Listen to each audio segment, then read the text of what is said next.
জয় গুৰু শঙ্কৰ পৰম শ্ৰদ্ধাভাজন বিজনী সত্ৰৰ কৃষ্ণ সমিতি সমূহ ৰাইজৰ সহযোগত বিগত বৰ্ষৰ ধৰি এইবোৰ সৰু পবিত্ৰ সাধনত মাত্ৰ কাৰ্যসূচীৰে ভাগৱত অনুষ্ঠান কৰি আমাৰ সুদূৰ লখিমপুৰৰ পৰা আমন্ত্ৰণ কৰি আনি আপোনালোকৰ শ্ৰীচৰণ দৰ্শন কৰাৰ লগতে আজি বেদ বেদান্তৰ সাৰ ভাগৱত শাস্ত্ৰৰ ওপৰত আলোচনা কৰাৰ যি সুযোগ দিছে তাৰ বাবে মই উদ্যোক্তা প্ৰমুখে সমূহ সত্ৰৰ লগত জড়িত ৰাইজলৈ মোৰ আন্তৰিক শ্ৰদ্ধা আৰু সেৱা নিবেদন কৰিছোঁ। এয়া আপোনালোকৰ 24 বছৰ ধৰি দিছে। 40 বছৰ পূৰ্বে অহা বছৰলৈ আপোনালোকে জাক জমকতাৰে ৰূপালী জয়ন্তী উদযাপন কৰিব পাৰিব।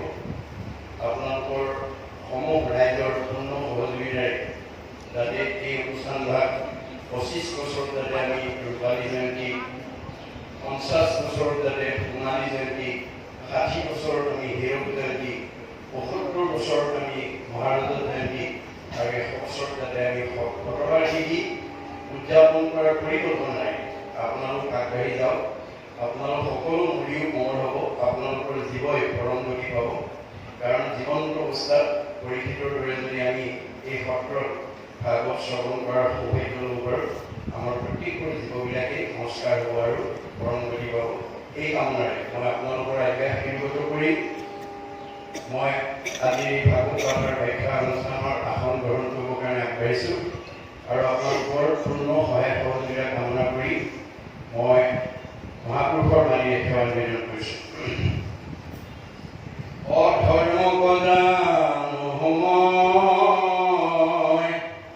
তথাপি পবিত্ৰী নাই, অধৰ্মত নিৰ্বিকিনো হয়, হৃদিস্থিত ভূয়া তুমি যেন কৰাই বাহা স্বামী, ঋষিকেশ কৰিবুতে নয়ৰাম, ঋষিকেশ কৰিবুতে নয় কৃষ্ণ।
জয় গুৰু শংকৰ পৰম শ্ৰদ্ধাভাজন আজি এই পবিত্ৰ অনুষ্ঠানত অংশগ্ৰহণ কৰা ধৰ্মপ্ৰাণ বা কৃষ্ণ এগৰাকী যুৱক যুৱতী প্ৰমুখ্য সুধীবৃন্দ, মই আজি এই পাঠৰ মূল বিষয়লৈ যোৱাৰ প্ৰতি আপোনালোক সমূহলৈকে মোৰ আন্তৰিক শ্ৰদ্ধা আৰু সেৱা নিবেদন কৰিছোঁ। ইতিমধ্যে ৰাজভাজনে আপোনালোকক যথেষ্ট এই ভাগৱতৰ ওপৰত ব্যাখ্যা দাঙি ধৰিছে। এতিয়া আমাৰ পূৰ্বে আহিছে ইয়াত আমাৰ দশমৰ সত্যভামাৰ বিবাহ এই অধ্যায় আজি আমি আলোচনা কৰিম। মই অধ্যায়ৰ মাজলৈ যোৱাৰ আগতে আমাৰ এই ভাগৱত শ্ৰৱণৰ যি লাভালাভ, যি তাৎপৰ্য আপোনালোকৰ দৃষ্টি আকৰ্ষণ কৰিব খুজিছোঁ যে আমি এই ভাগৱত কিয় পঢ়িব লাগে, কিয় শুনিব লাগে। এই ভাগৱত পঢ়িলে বা শুনিলে আমাৰ কি লাভ হ'ব, এই বিষয়ে ভাগৱততে উল্লেখ আছে। আকৌ শুনি বন্ধ্যা নাৰী পুত্ৰ হৈ গুণৱন্ত, দুৰ্জনো সজন হৈ দুই ধনৱন্ত। ভাগৱত শুনিলে সতী সন্তান নোহোৱা মহিলাই সুযোগ্য সন্তান কৰাৰ যোগ্যতা লাভ কৰে। দুষ্ট মানুহ শান্ত হৈ যায় আৰু দুখীয়া মানুহ ধনী হৈ যায়। সেইকাৰণে গুৰুজনে জীৱশ্ৰেষ্ঠ মানুহ, কোনো জাতি জনগোষ্ঠী, কোনো সম্প্ৰদায় বা কোনো বিশেষ লোকক লৈ নহয়, সমগ্ৰ মানৱ জাতিক তেওঁ আহ্বান জনাই থৈ গৈছে। কি বুলি? কিন্তু আগে প্ৰথমত মহাশাস্ত্ৰ ভাগৱত শুনিব মহাযত্ন কৰি। এই ভাগৱত শাস্ত্ৰ মহাযত্ন কৰি শুনিবৰ কাৰণে বিশেষণ লৈ আছে, আমাক আহ্বান জনাইছে। বোলে লাভ কি হ'ল? বিষয়ৰ দুপদত সকলে কৰিব হত হৰি ভকতৰ সংগ ধৰি। আজিৰ দৰে ভকতৰ সংগত বহি আমি যদি ভাগৱত শ্ৰৱণ কৰিব পাৰোঁ, আমাৰ পাৰিবাৰিক জীৱন, দাম্পত্য জীৱন, যুগ্ম জীৱন, সাংসাৰিক জীৱন, সামাজিক জীৱনৰ যিবিলাক দুখ দুৰ্গতিয়ে আমাক বিব্ৰত কৰি তোলে, এই সমস্ত দুখ দুৰ্গতিৰ পৰা আমি নিজক মুক্ত কৰিব পাৰিম। আজি সত্ৰত বহি যি আমি ভাগৱত শুনিছোঁ, এই ভাগৱত পূৰ্বতে কৈ আছিলে, আমাৰ শাস্ত্ৰত উল্লেখ আছে, স্বাৰ্থ অমৃতময় পৰম আনন্দ ৰস পূৰ্বতে আছিলা বৈকুণ্ঠত। এই ভাগৱত শাস্ত্ৰৰ প্ৰথমতে বৈকুণ্ঠত আছিল। কৃষ্ণৰ কৃপাত আছে অৰ্ধেক বয়স গৈলে পাইলা ব্ৰহ্মা পদ্মকল্প। পদ্মকল্পত আধা বয়স যাওঁতে শ্ৰীনাৰায়ণৰ মুখে ভগৱন্তই তাৰমানে মুখে 4 শ্লোকত ব্ৰহ্মাই এই গোটেই ভাগৱতখন শুনিছিল। শুনি 6 শ্লোকক নাৰদক দিয়ে, নাৰদে 8 শ্লোকত ব্যাসক দিয়ে, ব্যাসে 10 শ্লোকক শুকক দিয়ে, আৰু শুকে 12 শ্লোকক পৰীক্ষিতক বা ভাগৱত আজি আমি সত্ৰত বহি শুনিবলৈ পাইছোঁ। ব্যাসক মানে শ্ৰীনাৰায়ণে ব্ৰহ্মা দিলা নাৰদক ইটো ফলৰ ৰহস্য, নাৰদে ব্যাসক আনি দিলা 90 তিৰেক ভাগি ইডালে ইডালে লাগি শুক মুখে মাতিল। শুকে পৰীক্ষিতক বা ভাগৱত নমো ভগৱতী বাসু দেৱায়। এই 12 অক্ষৰ দৰ্শনৰ ভাগত আমি আজি সত্ৰত বহি শুনিবলৈ পাইছোঁ। গুৰুজনে কৈছে কি পূজাৰ আছে ভাগ্য। আজি আৰু যিসকল আহিছে ভাগৱতে তেওঁলোকক ভাগ্যৱান পুৰুষ বুলি কৈছে। ভাগ্যৱান পুৰুষ ৰসবিভাগ চতুৰ বুলি কৈছে, টেঙৰ নাম বুলি কৈছে। সাধুৰ সংগ অনুসৰি কৃষ্ণ কথা কৰ্ণে কৰি সমস্ত আপৰৰ পৰা, আমাৰ জীৱনৰ সকলো আপৰৰ পৰা ভাগৱত শুনিলে আমি মুক্ত হৈ পাৰিম। এই ভাগৱতত সমস্ত আমাৰ জীৱনশৈলীৰ নীতি নিৰ্ধাৰণৰ কথা কৈ আছে। কিন্তু ইয়াক কওঁতে আখ্যান, উপাখ্যান আৰু কাহিনী, উপকাহিনীৰ মাজেদি কৈ আছে। এতিয়া সত্যভামাৰ বিবাহ নামৰ এটা কাহিনীৰ যোগেদি আমাক এই বৰ ভাগৱতে কি ক'ব আমি আলোচনা কৰিম। কৰাৰ আগতে আমি আপোনালোকৰ দৃষ্টি আকৰ্ষণ কৰিব খুজিছোঁ যে আমাৰ ভাৰতবৰ্ষত প্ৰথম ভাগৱত শুনিবলৈ কোন বাধ্য হৈছিল? যিজনক ভগৱন্তই ভাৰতবৰ্ষৰ শ্ৰেষ্ঠ বৈষ্ণৱ ৰজা বুলি জন্ম দিছিল, যাৰ নাম আছিল পৰীক্ষিত। বৈষ্ণৱৰ বৈশিষ্ট্য কি আছিল? তেওঁ ভাৰতবৰ্ষৰ শ্ৰেষ্ঠ বৈষ্ণৱ ৰজা বুলি কৈ থোৱাৰ স্বত্তেও তেওঁ অভিশপ্ত হৈ গ'ল। কিয়? তেওঁ সেই বৈশিষ্ট্যটো প্ৰয়োগ কৰিব নালাগে। আমাৰ বৈষ্ণৱৰ বৈশিষ্ট্য কি? শাস্ত্ৰত উল্লেখ আছে, সাধুৰ সেৱা, নাম ধৰ্ম, পৰিৱেশ সাৰ বৈষ্ণৱ গুণয় এই তত্ত্ব আছে যাৰ আপোনালোকৰ ঘৰত থকা সদস্যসকলৰ মাজত যাৰ সন্ত মহন্ত ভক্ত বৈষ্ণৱ সাধুৰ প্ৰতি যাৰ শ্ৰদ্ধা থাকে আৰু নামৰ প্ৰতি যাৰ আস্থা থাকে সেই গুণ বিশিষ্ট ব্যক্তিজন বৈষ্ণৱ তেওঁ ডেকা ল'ৰাও হ'ব পাৰে গাভৰু ছোৱালী হ'ব পাৰে বোৱাৰীও হ'ব পাৰে শাহু হ'ব পাৰে পিতৃও হ'ব পাৰে মাতৃও হ'ব পাৰে যাৰে এই গুণটো আছে সেইজন বৈষ্ণৱ বৈষ্ণৱৰ দ্বিতীয় বৈশিষ্ট্য কি এনেকৈ সত্ৰত হওক নামঘৰত হওক কোনো গৃহস্থীৰ ঘৰত হওক কোনো পৰিৱেশত হওক একেলগে বহি ভগৱানৰ কথা নাম পালনে বা পাঠ প্ৰসংগতেই হওক ধৰ্মালোচনী সভাই হওক ভাগৱত ব্যাখ্যাই হওক একেলগে পঢ়াৰ পিছত বৈষ্ণৱ গুণ সম্পন্ন ব্যক্তিয়ে গ্ৰাম্য কথা নাপাতে বিষয়ৰ কথা নাপাতে ভকতৰ বিষয়ৰ নাহি আহো কৃষ্ণ কথা শুনিবলৈ সদায় কৰে বিৰতি আপোনালোকে নিজকে সোধক আপোনালোক বৈষ্ণৱ বা ভক্তৰ মানে শাৰীত আছে নে নাই আপোনালোকৰ মনে যদি ঈশ্বৰৰ কথা শুনাৰ প্ৰতি অনুৰাগী হৈছে আপুনি ভকত আপুনি বৈষ্ণৱ গতিকে জগত পাৱন হৰি কথা সমুদায় ভকতৰ সংগ বিনে আন সংগে নাই আমাৰ মন পবিত্ৰ কৰিব জগত পবিত্ৰ কৰিব পৰা সমাজ পবিত্ৰ কৰিব পৰিৱেশ পবিত্ৰ কৰিব পৰা মানে গুণ ভকতৰ বাদে আনে নাই এইকাৰণে বৈষ্ণৱ আৰু ভক্তসকলে বিধা বাক্য নুবুলিব নামাতিব মিছা কৃষ্ণ কথা শুনিবলৈ সদায় কৰে ইচ্ছা এইটো বৈষ্ণৱৰ গুণ মনত ৰাখিব 4 নম্বৰটো গুণ কি নকৰিব প্ৰাণী হিংসা মনে একোজন সদায় চিন্তিব মাত্ৰ কৃষ্ণৰ স্মৰণ বৈষ্ণৱ ভক্ত গুণ বিশিষ্ট জীৱই ই মাইকী মানুহৰ দেহত থাকিব পাৰে মতা মানুহৰ দেহত থাকিব পাৰে ডেকা ল'ৰাৰ দেহত থাকিব পাৰে গাভৰু ছোৱালীৰ দেহত থাকিব পাৰে গতিকে বৈষ্ণৱ গুণ সম্পন্ন জীৱই প্ৰাণী হিংসা নকৰে কাক কৰিব ভগৱানে কৈছে যত দেখা ভূত প্ৰাণী সবকে বিষ্ণু মানি হিংসা এই কৰা উপকাৰ মই সবতে আছো দেই আত্মাৰূপে পাৰিলে কাৰোবাক উপকাৰ কৰিবা কাকো হিংসা নকৰিবা যত দেখা ভূত প্ৰাণী সবাকে বিষ্ণু মানি হিংসা এই কৰা উপকাৰ এয়া বেদৰ বাণী ভগৱানৰ মুখৰ বাণী বেদৰ বাণী মানে ভগৱানৰ মুখৰ বাণী ঈশ্বৰ কি সনাতন ই পৃথিৱী থকালৈকে মানুহ জাতি থকালৈকে এই কথাবোৰ আমাৰ গাত লাগি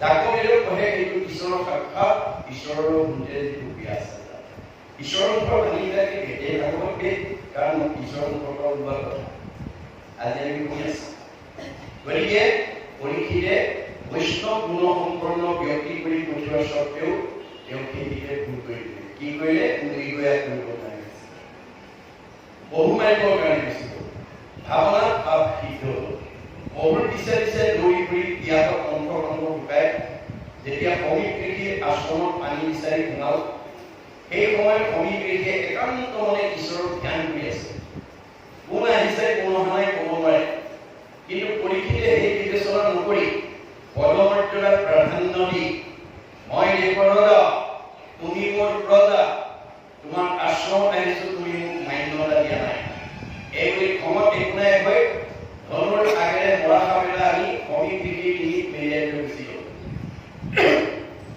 খবৰটো তেওঁ খেলি থকা পুত্ৰ চিংগিমুখীয়া লগৰীয়া মুখে গম পাই দৌৰ মাৰি আহি দেখিলে হয় তেওঁৰ দেউতাকৰ দিনত কোনোবাই মৰা সাপ খাই গৈছে তেওঁ খঙত একো নাই হৈ লগে লগে অভিশাপ দি দিলে মোৰ পিতাৰ ডিঙিত যোনে যেনেকৈ মৰা সাপ পাই গৈছে এই তথ্যকে তেওঁ 7 দিনত দংশন কৰি মাৰিব খবৰটো পৰীক্ষিতৰ মুখে কৰ্ণগোচৰ হোৱাৰ লগে লগে লগৰীয়া মুখে মানে কৰ্ণগোচৰ হোৱাৰ লগে লগে মৃত্যুৰ ভয়ত কষ্টমান হ'ল আৰু গোটেই দণ্ডেলৈ মাতি আহি ক'লে উপায় মই কৰ্মদোষত অভিশপ্ত হ'লো মোক 7 দিনত দৰ্শকে দংশন কৰিব মোৰ মৃত্যু অনিবাৰ্য এই সপ্তদীপা পৃথিৱী পৰিচালনাৰ দায়িত্ব মই তোমাৰ ওপৰত অৰ্পণ কৰিলো আৰু মই কিবা প্ৰকাৰে দৰ্শকৰ হাতৰ পৰা কালৰ হাতৰ পৰা মৃত্যুৰ হাতৰ পৰা মই নিজক বচাব পাৰো নেকি উপায় বিচাৰি যাওঁ এনে অদ্ভুত গংগাৰ পাৰত গৈ আশ্ৰয় ললে পৰীক্ষিতে যদি মৃত্যুৰ হাতৰ পৰা কালৰ হাতৰ পৰা দৰ্শকৰ হাতৰ পৰা নিজক বচাবৰ কাৰণে যদি গংগাৰ আশ্ৰয় লৈ আমি ল'ব লাগে নালাগে আৰু আপোনালোকে এই পবিত্ৰ ভাদ মাহত সেই মানে গংগাত আশ্ৰয় লৈছে নে নাই আজি প্ৰতি অনুভৱ কৰিব অনুভৱে সংস্কাৰ কৰে দেই যাৰ অনুভৱ নাই তাৰ সংস্কাৰ নাই গতিকে আমাৰ প্ৰত্যেককে প্ৰতিভা দিছে যে কাক কি প্ৰতিভা দিছে আপোনালোকে জানে আপোনালোকৰ বিদ্যুৎ এলেকাত বসবাস কৰি থকা গৃহস্থীসকল বা লোকসকলক কাক কি প্ৰতিভা দিছে আপোনালোকে জানে কাৰোবাক ডাক্তৰ কাৰোবাক ইঞ্জিনিয়াৰ কাৰোবাক প্ৰবক্তা কাৰোবাক অধিবক্তা কাৰোবাক বুদ্ধিজীৱী কাৰোবাক জ্ঞানী কাৰোবাক মানি কাৰোবাক খেতিয়ক কাৰোবাক ব্যৱসায়ী ইত্যাদি ইত্যাদি কিন্তু ভগৱানে যিটো আমাক প্ৰতিভা দিছে ভগৱানে আপোনালোকক যিটো প্ৰতিভা দিছে ভগৱানে কৈছে তোমাক যিটো মই প্ৰতিভা দিছো মোৰ কামত ব্যৱহাৰ কৰিবলৈ শিকিবা মই মানে তৃণমূল আত্মা মই মানে পৰিয়াল মই মানে সমাজ মই মানে অনুষ্ঠান মই মানে প্ৰতিষ্ঠান মই মানে দল মই মানে সংগঠন মই মানে জনজগত মই মানে জীৱজগত মই মানে নিৰ্গিত জগত অহমেকাশ্ৰ মে অগ্ৰে ন অন্যৎসক অসৎকৰণ প্ৰচ্ছাত অহংযু এতৈশ্য যু অৱশিষ্ট শিষ্যই অহম আদিত মই মধ্যত মই শেষত ময়ে থাকিম তুমি দেখা জগতখন মিছা জগত মিথ্যা ব্ৰহ্ম সত্য ব্ৰহ্মই সঁচা ব্ৰহ্ম কি জীৱ ব্ৰহ্ম এইব কেৱলম জীৱই ব্ৰহ্ম আপোনালোকে ৰাতিপুৱা শুই উঠাৰ পৰা গধূলা হোৱালৈকে তৃণমূল এটা আত্মাক পাৰে পৰিয়ালক পাৰে সমাজক পাৰে অনুষ্ঠানক পাৰে প্ৰতিষ্ঠানক পাৰে আপোনালোকে এই শৰীৰটো মন বুদ্ধি চিত মানে এই কায়িক মানসিক বৌদ্ধিক আৰ্থিকভাৱে অকণমান যদি ত্যাগ কৰিব পাৰে কৰি যদি এটা খোজ আগবঢ়াব পাৰে তাৰ প্ৰতিটো খোজৰ মূল্য হ'ব পদে পদে কষ্টমেৰ ফল তাতো নিহিত ভগৱানে কৈছে মোৰ কামৰ কাৰণে তোমালোকে যদি এটা খোজ আগবঢ়াব পাৰা তাৰ প্ৰতিটো খোজৰ মূল্য হ'ব এই জন্মত এটা এটা কষ্টমেৰ কৰিব সমান অক্ষয় মূল্য গতিকে আমাক এই শৰীৰটো ভগৱানে কি কাম দিছে পৰোপকাৰায় ইদম শৰীৰম পৰোপকাৰ কামত আমি এই শৰীৰটো প্ৰয়োগ কৰিবৰ কাৰণে দিছে আৰু পৰ মানে মই এতিয়া ক'লো আপোনালোকক এটা আত্মাৰ পৰা ধৰি দৃশ্য প্ৰমাণ কৰি মই আপোনালোকে এই ভাদ মাহৰ এমহীয়া এই ভাগৱত ব্যাখ্যা অনুষ্ঠানটো সৰ্বাংগ সুন্দৰ কৰিবৰ কাৰণে যিসকল বাপ আই যুৱক যুৱতী কায়িক মানসিক বৌদ্ধিক আৰ্থিক ত্যাগ কৰি এটা খোজ আগবঢ়াই আছে আপোনালোকৰ এই শৰীৰটোৰ দ্বাৰা সাৰ্থকতা আছে গতিকে অনাগত দিনতো আমি এনেকুৱা অনুষ্ঠান যাতে সৰ্বাংগ সুন্দৰ কৰি তুলিব পাৰোঁ আপোনালোকে শুনি ভাল পাব মোৰ ইয়ালৈকে অহা যিমানবিলাক ভগত বৈষ্ণৱ লগ পাইছোঁ সকলোৱে বিজনীৰ ৰাইজক প্ৰশংসা কৰিছে আপোনালোকৰ শ্ৰদ্ধা ভক্তি প্ৰশংসা কৰিছে ভাল লাগে গতিকে আমি এই শৰীৰটো এনেকুৱা পবিত্ৰ কাম আমাৰ 30 দিনীয়া অনুষ্ঠানটো যাতে সৰ্বাংগ সুন্দৰ কৰি তুলিব পাৰোঁ তাৰ কাৰণে আপোনালোকে বুদ্ধি খটুৱাব পাৰে মনেৰে এটা মুখৰে দিব পাৰে শৰীৰে যদি পাৰে সেইটো গতিকে আমাৰ প্ৰতিভাটো আমি প্ৰণালীবদ্ধ প্ৰয়োগৰ দ্বাৰা বিজ্ঞানলৈ উত্তৰণ কৰিব লাগে বুলি কৈছে দাৰ্শনিক পণ্ডিতে কৈছে মহাপুৰুষে কৈছে আমাক যিটো প্ৰতিভা দিছে আপোনালোকে জানে কিন্তু প্ৰতিভাটো প্ৰণালীবদ্ধ প্ৰয়োগৰ দ্বাৰা তাক বিজ্ঞানলৈ উত্তৰণ কৰিব লাগে বিজ্ঞানটোক উপলব্ধিৰ দ্বাৰা দৰ্শনলৈ উত্তৰণ কৰিব লাগে দৰ্শনটোক উপলব্ধিৰ দ্বাৰা ধৰ্মটি প্ৰতিষ্ঠা কৰিব পাৰিলে ধৰ্ম ৰক্ষতি ৰক্ষিত আমাক ধৰ্মহে ৰাখে আমি ৰাখিব নোৱাৰে পাৰ্থিৱ ধন টকা পইচা গাড়ী মটৰ টকা ঘৰ দৰে আপোনাক ৰাখিব নোৱাৰে কোনে ৰাখিব ধৰ্মই ৰাখিব ধৰ্মই কৈছে মোক ৰাখিলে মই তোমাক ৰাখিম ধৰ্ম ৰক্ষতি ৰক্ষিত ধৰ্মক যদি ৰাখে ধৰ্মই আপোনাক ৰাখিব ধৰ্ম কেৱল ভক্ত সংগী ধৰ্মই কৈছে মোক যদি কোনোবাই নাৰাখে মই ৰাখিব নোৱাৰো সেইকাৰণে দাৰ্শনিক পণ্ডিতে কৈছে systematic knowledge is science realise science is philosophy realise philosophy is religion religion is the highest science of philosophy প্ৰণালীবদ্ধ জ্ঞানক বিজ্ঞান বুলি কৈছে বিজ্ঞানটো যেতিয়া আমি অনুভৱ কৰিম দৰ্শনটো যেতিয়া উপলব্ধি কৰিম ধৰ্মতকৈ আৰু শ্ৰেষ্ঠ দৰ্শন নাই মহাপুৰুষ শংকৰদেৱে এটা বাক্যৰে বুজাই দিছে যতে দেখা খোজ সমুদায় হস্তিৰ খোজত সবে লুকায় এই মতে যত বিশ্ব সমস্ত কৃষ্ণৰে জানা হয় যায় অস্ত প্ৰকৃতি জগতৰ যিমানবিলাক হাতীৰ খোজত লুকাই যায়। হাতীৰ খোজতকৈ আৰু ডাঙৰ খোজ একো জন্তুৰে নাই। ঠিক তেনেকৈ এই পৃথিৱীত যিমান ডাঙৰ মানুহ আছে, ৰাষ্ট্ৰপতিও কৃষ্ণতে বিলীন হ'ব লাগিব, সাধাৰণ নাগৰিকো কৃষ্ণতে বিলীন হ'ব লাগিব, MLA মিনিষ্টাৰো কৃষ্ণতে বিলীন হ'ব লাগিব, ঠেলাৱালা ৰিক্সাও কৃষ্ণতে বিলীন হ'ব লাগিব, বিজনী অঞ্চলৰ আটাইতকৈ ধনী মানুহজনো কৃষ্ণতে বিলীন হ'ব লাগিব, আটাইতকৈ দুখীয়া মানুহজনো কৃষ্ণতে বিলীন। কৃষ্ণৰ ব্যতিৰেকে আৰু দ্বিতীয় নাই। সেইকাৰণে কৈছে গুৰুজনাই, কৃষ্ণক পুজিলে পূজা সমস্তৰে হয়। আপুনি পৃথিৱীৰ য'তেই মানুহৰ জন্ম লৈছে, যি জনগোষ্ঠীতে জন্মগ্ৰহণ নকৰক কিবা, কিন্তু আমি সকলোৱে ভগৱন্তক ধৰিব লাগিব। ভগৱন্তক এৰি কোনো জীৱশ্ৰেষ্ঠ মানুহ উদ্ধাৰ হ'ব নোৱাৰে।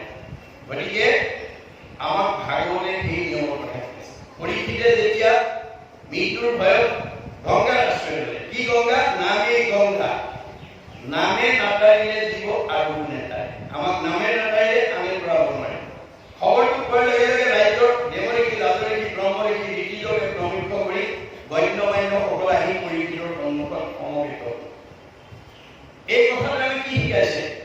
যে বিজনী অঞ্চলত বসবাস কৰি থকা গৃহস্থীসকল বা এই সত্ৰৰ এলেকাত বসবাস কৰি থকা কাৰোবাৰ যদি কিবা বিপদ আপদ এটা হয়, আমি খবৰ এটা লোৱাটো মানৱীয় ধৰ্ম। মোৰ বংশ নহয়, মোৰ পৰিয়ালৰ নহয়, মোৰ সমাজৰ নহয়, মোৰ জাতিৰ নহয়, নাই মই এইটো খবৰ নলওঁ।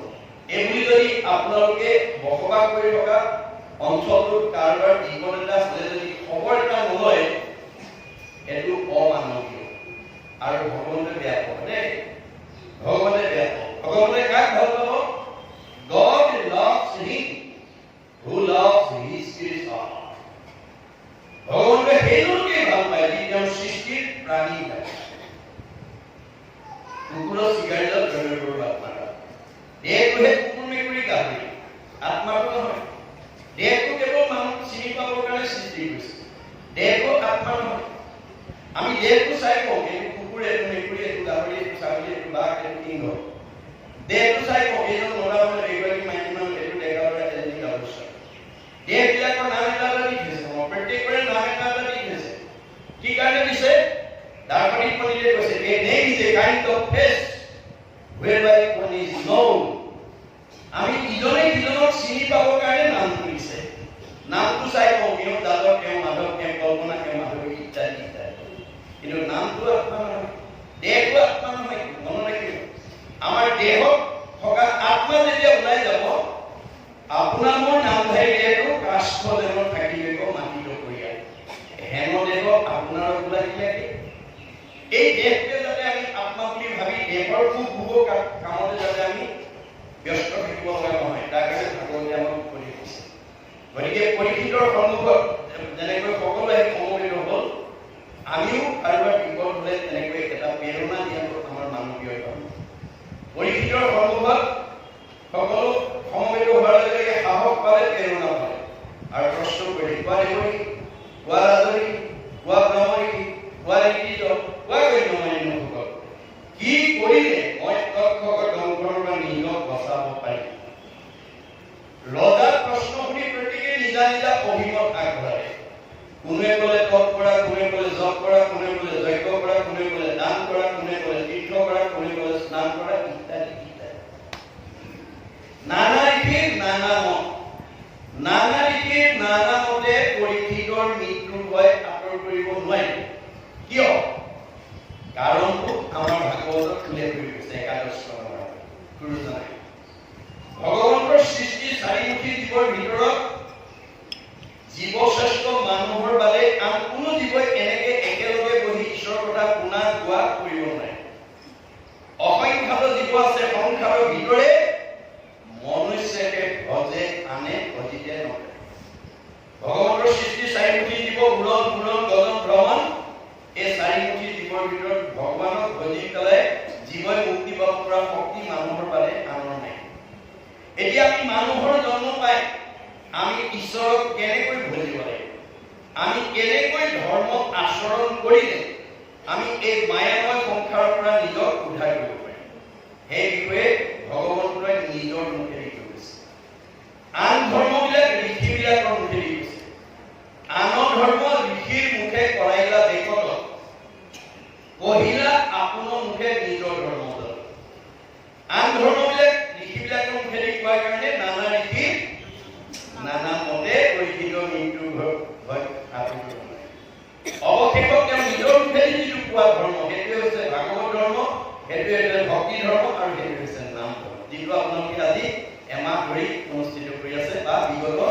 23 বছৰ আপোনালোকে এই সত্ৰৰ অনুষ্ঠিত কৰিছে। আপোনালোক কম ভাগ্যৱান নহয়, মনলৈ বহুত সত্ৰ থাকিব পাৰে, বহুত নামঘৰ থাকিব পাৰে, বহুত ধনী সমাজ থাকিব পাৰে, বহুত শিক্ষিত সমাজ থাকিব পাৰে, কিন্তু এনেকুৱা জগতৰ উপকাৰমূলক আত্মাৰ উপকাৰমূলক কৰ্ম চবেই কৰিব নোৱাৰে। এই কথা ভাগৱততে উল্লেখ আছে। শতকোটি জন্মান্তৰে হুৱে মহাভাৱ, নৰপৰি নপজিবে তেবে পাৱে লাভ, তাকো যেবে মূল দায়া হইল তাক অগ্ৰতি, সেহিহে কৰিব পাৰে আমাকৰ ভগতি। 84 জনী প্ৰতিবাহিত হৈ মানুহৰ জন্ম পাইছে। মানুহৰ জন্ম পালেই নহ'ব, ভাগৱতে কৈছে যাৰ ওপৰত ঈশ্বৰৰ কৃপা পৰিব তেওঁহে মোৰ ভগতি কৰিব পাৰে। আপোনালোকৰ বিষ্ণু ভক্তৰ এলেকাত বসবাস কৰি থকা ৰাইজৰ ওপৰত ভগৱানৰ কৃপা কৰাৰ কাৰণেহে আপোনালোকে আজি বিগত 23 বছৰ অতিক্ৰমি 24 বছৰ সম্পূৰ্ণ ভাগৱত পঢ়াৰ সৌভাগ্য লাভ পাইছে। ভগৱানৰ কৃপা নহ'লে বহুত সত্ৰ থাকিব পাৰে, বহুত নামঘৰ থাকিব পাৰে, এনেকুৱা কাৰ্যসূচী চবেই ল'ব পাৰে। ধন টকা পইচা থাকিলেও নোৱাৰিব, বিদ্যা থাকিলেও নোৱাৰিব, ভাবিব লাগিব দেই। ভাবেন লগতে ঈশ্বৰ কম। ভগৱানে কৈছে মই চবৰে হৃদয়তে আছো, সমস্ত ভূতলে মই আছো হৃদয়ত। কি কাৰণে আছো? যত দৃষ্টি ভাৱনা দ্বেষ সিদ্ধি ভৱতি তাত দৃষ্টি। যোনে যেনেকৈ ভাবে তেওঁৰ মনৰ ভাৱনা তেনেকৈ পূৰণ কৰিবৰ কাৰণে মই হৃদয়ত আছো। গতিকে আপোনালোকক কি লাগে, কি সমস্যা আছে ভগৱানক জনাব লাগিব। ভাবিলে ভাবেন লগতে ঈশ্বৰ কম, ভাবিব পাৰিলে মোৰ প্ৰাৰ্থ আদায় কৰিব পাৰিব। ভাবেন দেৱ দৰ্শনম, ভাবিব পাৰিলে দেৱতাৰ দৰ্শন কৰিব পাৰিব। ভাবেন লগতে কৰ্ম জ্ঞানম, ভাবিব পাৰিলে পৰম জ্ঞানৰ অধিকাৰী হ'ব পাৰিব। তস্মা ভাৱ অৱলম্বন, আমি ভাল কামবিলাক কৰিবলৈ ভাবিব লাগিব, নহ'লে নহ'ব, নাভাবিলে নহ'ব দেই। ভগৱন্ত আমাৰ প্ৰত্যেকৰ হৃদয়তে কল্পতৰুৰ বৃক্ষ ৰূপে আছে বুলি ভাগৱতে কৈছে। কল্পতৰুৰ বৃক্ষ বৈশিষ্ট্য কি? যি লাগে তাকে দিব পাৰে। এই ধৰণত কল্পতৰুৰ বৃক্ষ 3জোপা সম্পৰ্কে আৰম্ভণি কৰিলে আমাক কামনি দিছে। স্বৰ্গৰ কল্পতৰুৰ পাৰিজাত, মৰ্ত্যৰ কল্পতৰুৰ ভগত আৰু বৈকুণ্ঠৰ কল্পতৰুৰ ভাগৱত আৰু ভগৱান। আপুনি ভকতৰ ওচৰত যি বিচাৰে তাকে কৰক। পাৰিজাত ফুলৰ ওচৰত যি বিচাৰে তাকে কৰক, আৰু ভাগৱতত যি বিচাৰে তাকে। জীৱন শৈলীৰ প্ৰয়োজনীয় সমস্ত সম্বল মহাপুৰুষে ভাগৱতত লিখিছে, যাক সংস্কৃতি বুলি কয়। মনত ৰাখিব কথা, ভাগৱত নুশুনা কোনো জীৱই সংস্কাৰ হ'ব নোৱাৰে। অৱশেষত শোকদেৱে আহি প্ৰথম স্কন্ধৰ পৰা 12 স্কন্ধ ভাগৱত 7 দিন 7 ৰাতি নীৰৱ নিশ্চিহ্নভাৱে যেতিয়া পৰীক্ষিতক শ্ৰৱণ কৰালে, 12 স্কন্ধ ভাগৱত শুনাৰ লগে লগে পৰীক্ষিতৰ ব্ৰহ্মজ্ঞান প্ৰাপ্ত হৈ গ'ল। মই ইমান সময় মৰিম বুলি যিটো ভয় কৰি আছিলো তাৰ একো মৃত্যুৱেই নাই। অৰ্থাৎ আমাৰ জীৱৰ মৃত্যু নাই। মৃত্যু কাৰ আছে? দেহৰেহে ধৰ্ম জন্ম মৰণ। আমাৰ এই দেহটোৰহে জন্ম মৃত্যু আছে। জীৱৰ কি আছে? সংস্কাৰ আৰু গতি। আমাৰ গতিটো কেনেকে হ'ব? গীতাত কৈছে যেন যুগে তৃণ পাইলে এৰে খবৰ, জীৱৰ দেহৰ জানা সেই পতন্ত। আমাৰ দেহত থকা জীৱটো শ্ৰেণী যুগৰ লগত তুলনা কৰি কৈছে গীতাই। এটা শ্ৰেণী যুগে মুখৰ আগত আনডাল বন নোপোৱালৈকে পিছৰডাল এৰি নিদিয়ে। আমাৰ দেহত থকা জীৱটোৱে আন এটা দেহ নোপোৱালৈকে ইয়াৰ পৰা ওলাই নাযায়। দ্বিতীয় উপমা দিছে যেন নৱ বস্ত্ৰ পুৰুষে পিন্ধে আগ, পুৰাতন বস্ত্ৰ আছে কৰে পৰিত্যাগ। আপুনি ফটা চোলা এটা পিন্ধি আছিল, বজাৰৰ পৰা নতুন এটা অনাৰ লগে লগে আমি পুৰণাটো পেলাই যেনেকৈ নতুনটো পিন্ধো, আমাৰ দেহত থকা জীৱটোৱে এই পুৰণা দেহটোৱে এৰি নতুন দেহলৈ গতি কৰিব। গতি দুটা, হয় ঊৰ্ধ্বগতি নহয় অধোগতি, হয় আপগ্ৰেড নহয় ডিগ্ৰেড। এতিয়া আপোনাৰ দেহত থকা জীৱটো আপুনি ওপৰলৈ পঠাবনে তললৈ পঠাব? এই দায়িত্ব আপোনাৰ ওপৰত নিশ্চিত হৈছে। দাৰ্শনিক পণ্ডিতে কৈছে you are the creator of your own destiny. আমাৰ ভাগ্যখন আমি গঢ়িব লাগিব, আমাৰ পৰিয়ালটো আমি গঢ়িব লাগিব, আমাৰ সমাজখন আমাৰ পৰিৱেশটো আমি ভাল কৰিব লাগিব, আনে কৰিব নোৱাৰিম। সেইকাৰণে মহাপুৰুষ মাধৱদেৱে কৈছে আপুনি আপোনাৰ শত্ৰু, আপুনি আপোনাৰ মিত্ৰ, আপুনি আপোনাৰ ৰাখে মাৰে, হৰিক নভজি নৰে, আপুনি হৈ নষ্ট, হৰিক ভজি আপোনাৰ বজায়।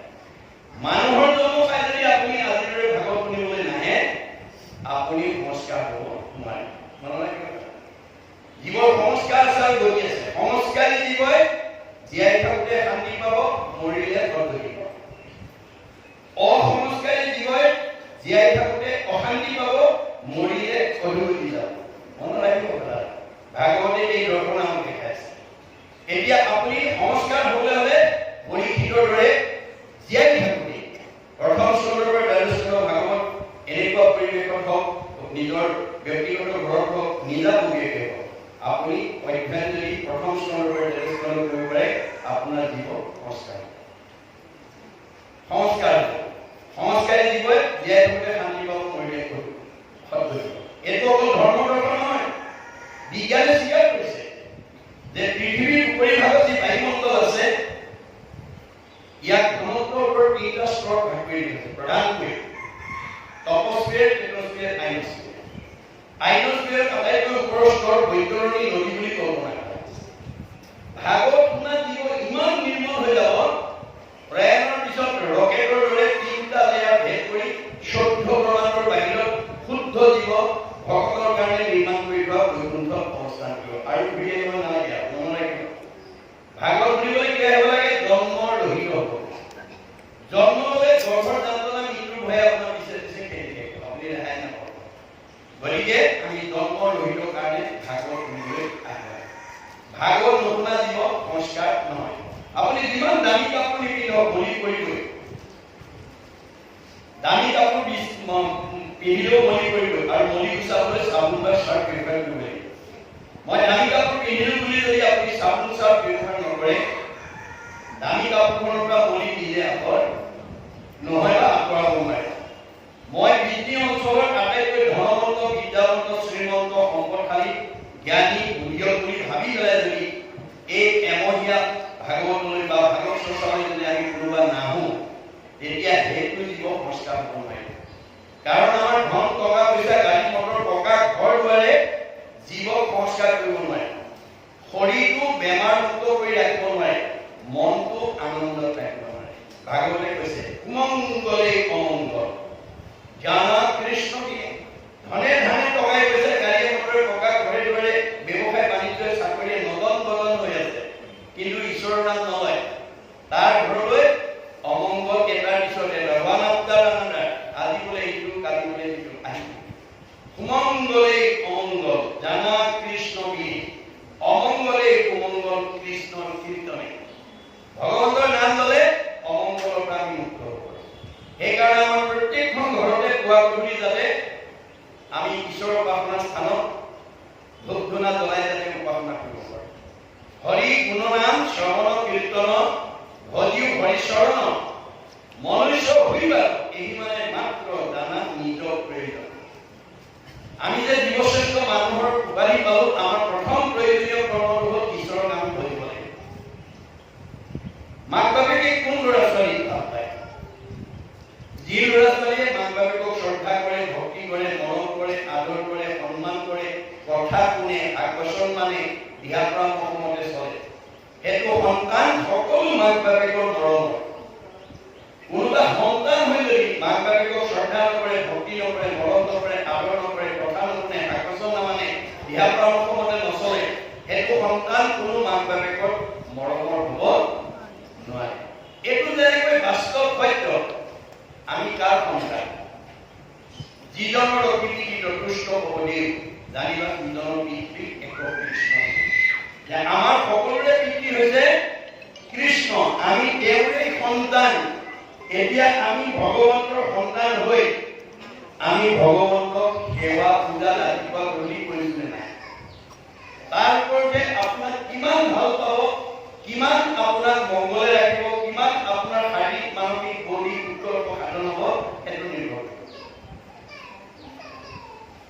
আমি সকলো ভগৱানৰ সন্তান হিচাপে আমি ভগৱানক পুৱা গধূলি উপাসনা কৰিব তেতিয়া ভগৱানৰ প্ৰিয় হ'ব যদি নকৰে ভগৱানে আপোনাক ভাল নাপাব গতিকে আমি আমাৰ প্ৰত্যেকজন সদস্যই যাতে পুৱা গধূলি গাটো ধুই ধূপ এডাল জ্বলাই ঈশ্বৰৰ নাম ল'ব পাৰে ঈশ্বৰৰ নাম এটা ক'ব পাৰে তাৰ প্ৰতি আমি গুৰুত্ব দিব লাগিব ভগৱন্তৰ হাজাৰ এটা নামৰ পৰা এটা নাম যাৰ মুখত নিশ্চিত হ'ব সেইজন ভগত বুলি কৈছে হৰি নাম ঘোষি কলি যুগত নিশ্চয় বিবেক লোক হ'ব ডেকা ল'ৰা হওক গাভৰু ছোৱালী হওক বোৱাৰী হওক জীয়াৰী হওক শাহু হওক শহুৰ হওক পিতৃ হওক মাতৃ হওক যাৰ মুখত ঈশ্বৰৰ নাম ল'ব সিজন ভকত নাম কাৰোবাৰ ধাৰ কৰিব নালাগে ইয়াৰ মাজে নামৰ ভাণ্ডাৰ মুখে বাধ্য হয় আপোনালোকে ভাগৱত পঢ়ি গোটেই নিয়মটো ঘৰত প্ৰৱৰ্তন কৰিব লাগিব আপোনালোকে জ্যেষ্ঠসকলে ঘৰখনৰ প্ৰতিজন সদস্যৰ মুখত যাতে ভগৱন্তৰ হাজাৰটা নামৰ পৰা এটা নাম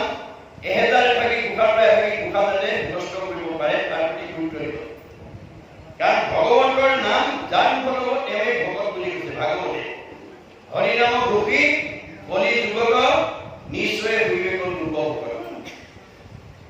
কলিত মানুহৰ জন্ম পাই যাৰ মুখত ঈশ্বৰৰ নাম ল'ব সেইজন ভকত আৰু যাৰ মুখত ঈশ্বৰৰ নাম ল'লে সেইজন অভকত ভকত কৰিব অভকত মৰিব কপিলে কৈছে কপিল বৰতী মাও শুনা দেৱ সুতি অভকতে কদাচিতো নভাবিব যাৰ মুখত ঈশ্বৰৰ নাম লয় তেওঁ যিমান বিদ্যাৱন্ত ধনৱন্ত শ্ৰীমন্ত নহওক সেইটো পূৰ্ব পুণ্যৰ ফলতহে টাইলছ দিয়া ঘৰত 2-3 মহলীয়া ঘৰত বাস কৰিছে দামী গাড়ী উঠিছে দামী পোছাক কিনিছে দামী আহাৰ খাইছে এইটো এই জন্ম নহয় কিন্তু নহয় সেইটো পূৰ্ব জন্ম পুণ্য লৈ পেলাই যি বিজনী অঞ্চলত বেছি পুণ্য লৈ আহিছে সি চবতকৈ ওপৰত থাকিব মধ্যম পুণ্য লৈ এজন মধ্যমত থাকিব কম পুণ্য লৈ এজন কমত থাকিব আপুনি যিমান পুণ্য লৈ আহিছে সেই অনুপাতেহে আপোনাক বিজনী অঞ্চলত ভগৱানে ঠাই দিছে ধনে ধানে টকাই পইচাই গাড়ীয়ে মটৰে পকা ঘৰে দুৱাৰে পূৰ্ব পুণ্যৰ ফলত ভোগ কৰিবলৈ পায় যি ঈশ্বৰৰ নাম নেৰে সেইজনক ভগৱানেও নেৰে ভাগৱতে কৈছে দেই অসম্পদ কালত যিজনে ভজয় ঈশ্বৰক অনিষ্ট কৰি তাৰ অমংগল সকলে কুশয় তাক ৰক্ষা কৰে সকলো থাকি ঈশ্বৰৰ নাম লয় তাক সকলো বিপদৰ পৰা কিন্তু আমাৰ স্বাভাৱিকতে ভাগৱতৰ এই দৰ্শনটো নজনা মানুহে কি কৰে ধন ধান টকা পইচা গাড়ী মটৰ পকা ঘৰ দুৱাৰ হ'লে নামঘৰলৈ নহা হয় সত্ৰলৈ নহা হয় সমাজলৈ নহা হয় ঈশ্বৰৰ কথা নুশুনা হয় ভগৱানে কৈছে মই তাক মোৰ নাম ল'বলৈ বাধ্য কৰাই দিম কেনেকৈ এনেকুৱা এটা বেমাৰ দিম যিটো ডাক্তৰৰ চিকিৎসা কৰি ভাল নহয় সেইদিনা কিন্তু সি মোৰ নাম ল'বলৈ বাধ্য হ'ব কেনেকৈ পাৰ কৰা গুণা সংসাৰৰ ভাগতে এতিয়া আমাৰ বহুত মানুহে কেতিয়া ঈশ্বৰৰ নাম লয় যেতিয়া বিপদত পৰে সম্পদত বহুত মানুহে নলয় আমাৰ ভাগতে কৈছে সম্পদে আপদে আমাৰ ঈশ্বৰৰ নাম লোৱাৰ আমি বাধা গতিকে বিপদত পৰি ঈশ্বৰৰ নাম লোৱাজনক মই ভাল পাওঁ বুলি কোন শাস্ত্ৰত কৈছে ভাগৱতত উল্লেখ আছে আপদ কালত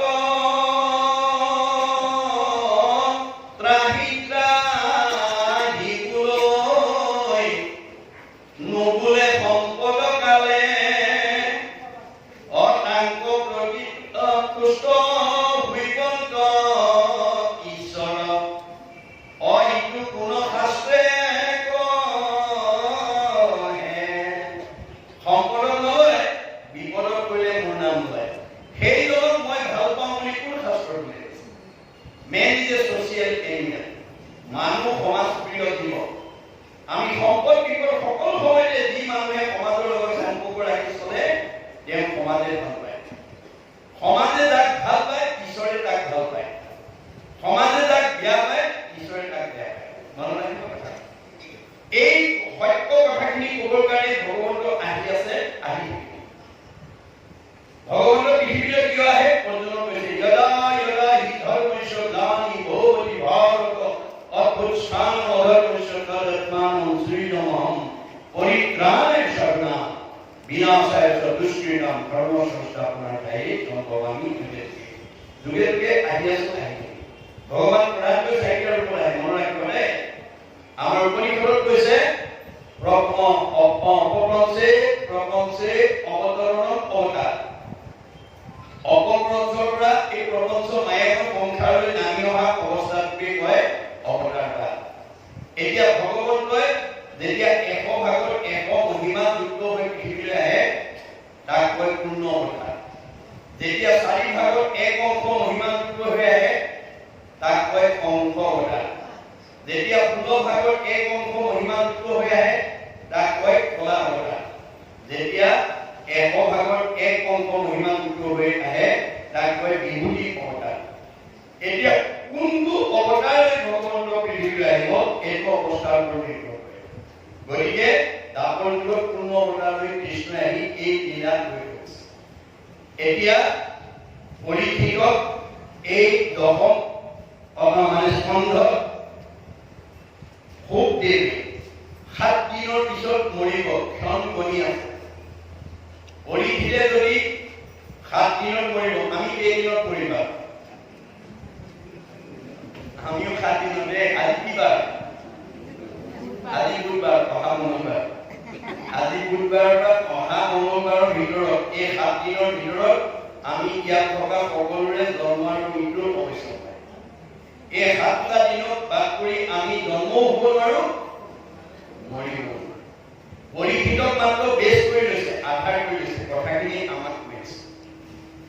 গতিকে আমাৰ এই 7টা দিনতে দৃষ্টি শক্তি থাকোতে, শ্ৰৱণ শক্তি থাকোতে, মুখৰ বাক শক্তি থাকোতে, হস্তৰ কৰ্ম শক্তি থাকোতে, ভৰিৰ গতি শক্তি থাকোতে আজিৰ অনুষ্ঠানলৈ আহি পৰকালৰ ধন সঞ্চয় কৰি ল'লে। কোনে জানে মই ঘৰ পাম নে নাপাম? পদ্মৰ পত্ৰৰ নীৰ কৰিছে অনুহি প্ৰিয় এহিমতে জীৱন চঞ্চল। আমাৰ দেহত থকা জীৱটো পদুম পাতৰ পানীৰ লগত তুলনা কৰিছে। পদুমৰ পাতৰ পানী বতাহে কোন সময়ত পেলাই দিব তাৰ যেনেকৈ সিদ্ধান্ত নাই। আমাৰ দেহত থকা জীৱটো কোন পৰিস্থিতিত কি দুৰ্ঘটনাত কি সংঘাতত ওলাই যাব তাৰ সিদ্ধান্ত। সেইকাৰণে সময় থাকোতে আপোনালোকে যাতে ভাগৱত শ্ৰৱণ কৰি জীয়াই থকালৈকে আপোনালোকে এই অনুষ্ঠানটো নেৰিব। তেতিয়া আপোনালোক পৰীক্ষিতৰ দৰে নমস্কাৰ হৈ যাব। আৰু এই সত্ৰ যদি বছৰি এই অনুষ্ঠান হৈ থাকে, এই সত্ৰ এলেকালৈ অনাগত দিনত বৃদ্ধ পিতৃ মাতৃ বৃদ্ধাশ্ৰমলৈ খেতি কৰি থোৱা জীৱ এই অঞ্চললৈ উত্তৰলৈ আহিব নোৱাৰিব। শাহু বোৱাৰীৰ মাজত মনোমালিন্য ঘটি থকা, দেউৰে নবৈকৰ মাজত মনোমালিন্য ঘটি থকা, সীমা ঘৰীয়াৰ লগত মনোমালিন্য ঘটি থকা, সমাজৰ লগত মনোমালিন্য ঘটি থকা, স্বামী স্ত্ৰীৰ মাজত মনোমালিন্য ঘটা জীৱ এইখন গাঁৱলৈ থাকিব নোৱাৰিব। পোহৰৰ ওচৰলৈ যেনেকৈ আন্ধাৰ আহিব নোৱাৰে বিজ্ঞান সত্য, যিখন ঘৰত, যিখন সমাজত, যিখন নামঘৰত, যিখন সত্ৰত এই পৰিৱেশ তালৈ বেয়া জীৱ আহিব নোৱাৰাটো তেনেকৈ আৰু যদি ইতিমধ্যে আহিছে দুৰ্জন সজন হৈ দুখিত ভাগৱত শুনাৰ লগে লগে সংস্কাৰ। গতিকে আপোনালোকে জীয়াই থকালৈকে যে আমি জীয়াই থকালৈকে এই সত্ৰৰ অনুষ্ঠান আমি মানে ভাগৱত বা ব্যাখ্যা বন্ধ হ'বলৈ দিম। আপোনালোকে মাত্ৰ ভাবিব আৰু ইয়ালৈ কিবা এটা অনুদান আগবঢ়াব। অৰ্থ আজি বাৰৰ দিন চিতে নাহি ফল যদি নহজয় ঈশ্বৰ। আমি উপাৰ্জন কৰা অৰ্থৰে যদি আজিৰ দৰে পবিত্ৰ কৰ্মত যদি লগাব নোৱাৰো সেইটো ধনৰ মূল্য নাই। কাৰণ দুখ কৰি ধন ধান আৰ্জাত মানে কৃষ্ণে এৰে যদি কাকো খাইকে আপুনি যিমান ব্যৱসায় কৰি চাকৰি কৰি বিভিন্ন প্ৰকাৰে ধন উপাৰ্জন কৰি বেংকত ফিক্স ডিপজিট কৰি থব পাৰিব, কিন্তু যিদিনাখন আপোনাৰ বা মোৰ দেহৰ পৰা আত্মা ওলাই যাব আমি ফিক্স ডিপজিট কৰি থোৱা ধনটো আমি ভোগ কৰিবলৈ নাপাওঁ। কোনে ভোগ কৰিব? নমিনী। গতিকে গুৰুজনে ভাগৱতৰ যোগেদি আমাক আহ্বান জনাইছে কি নিজ হস্তে অৰ্জিত মুখজনা কিছু ব্যয় কৰিব কৰিব। তুমি জীয়াই থাকোতে এই দুখন হাতেৰে যি উপাৰ্জন কৰিলা তাৰ কিবা এটা অংশ মোৰ কামত ব্যৱহাৰ কৰিবলৈ শিকিবা। দিল খুচি এনে পবিত্ৰ অন্তৰে দিব যদাদি সব লাভ। ভগৱানে কৈছে মই দিয়াটো মোক দিলে মই তোমাক দিম। গতিকে আপোনালোকৰ এই এমাহীয়া কাৰ্যসূচীত বহুত পইচা খৰচ হৈছে।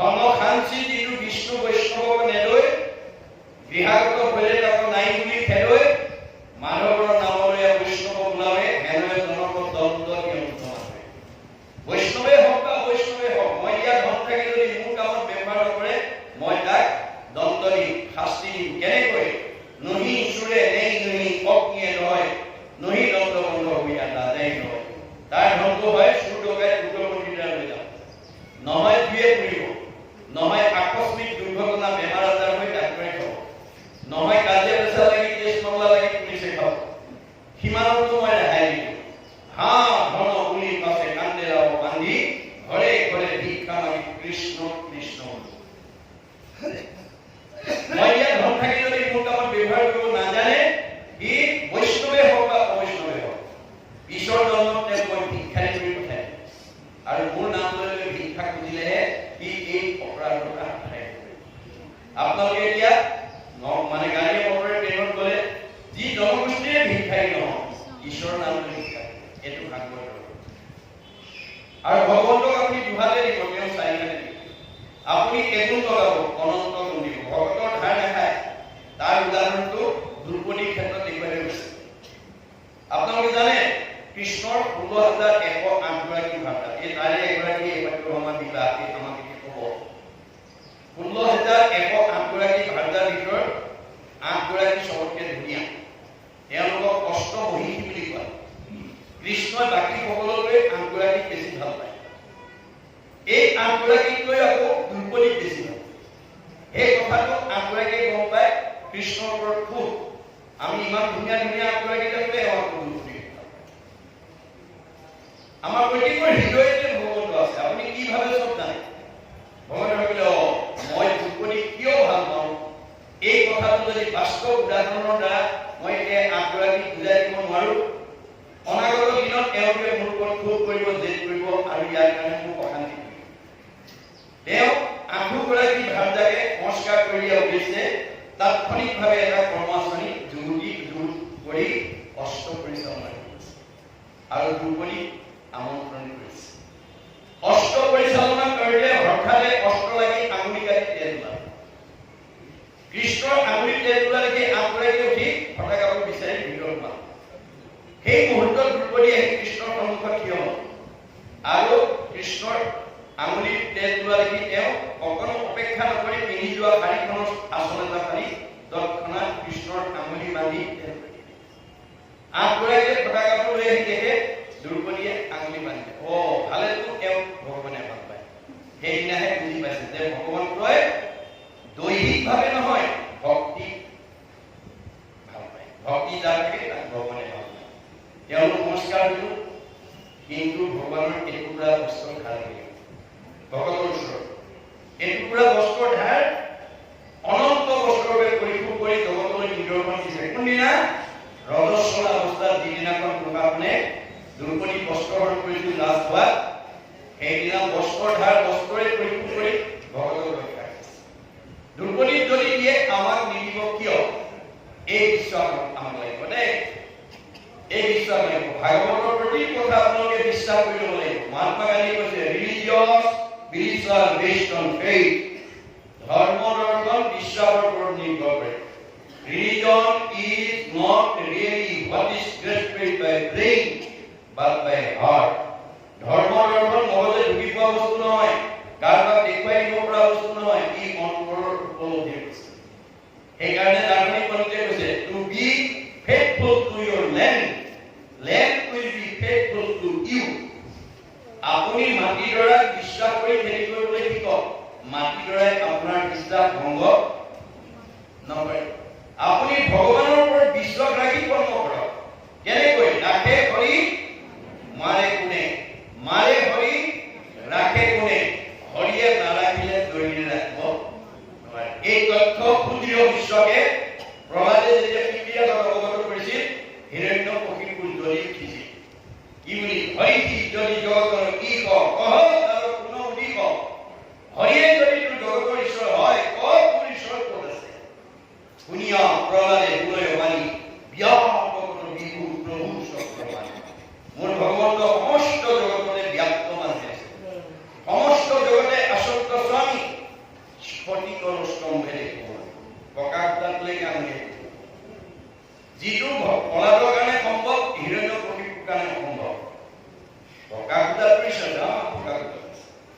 মাৰি দিলে গদা ওলাই গ'ল কেনেকৈ নিৰ্ভীক ইয়াত আমাক কি দেখুৱাইছে যে যত্ৰ অপায় অস্তি তত্ৰ উপায়মপি অস্তি।